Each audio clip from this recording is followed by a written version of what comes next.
Magandang araw mga kapisonet. So ito na naman po tayo gumagawa ng ating pisonet boxes para sa ating mga pisonet. So ito yung ating routine kapag tayo gumagawa ng ating sariling mga boxes. Yan, so minsanan po yung gawa natin. Kakaproduce tayo ng 5 hanggang 8 na box every gawa natin yan.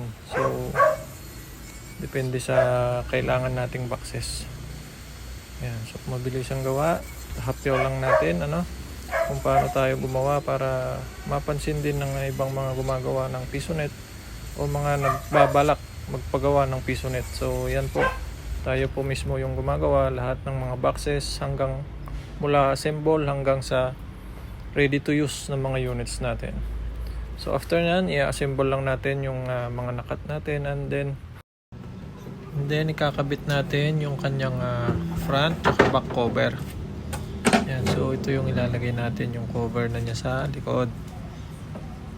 Ma-fix natin para yung sukat o kaya yung eskwala niya hindi mawala. So pansin nyo, nilagay natin yung front cover kanina para yung sukat niya is hindi na masyadong gumalaw.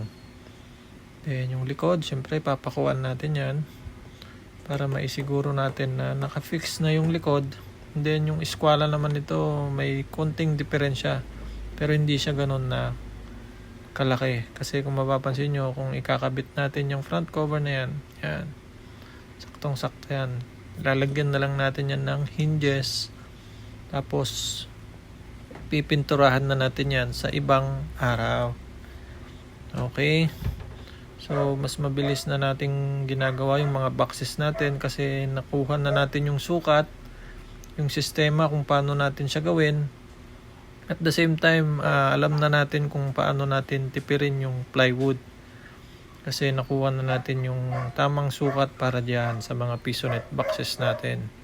Okay, so salamat muli mga kapisonet.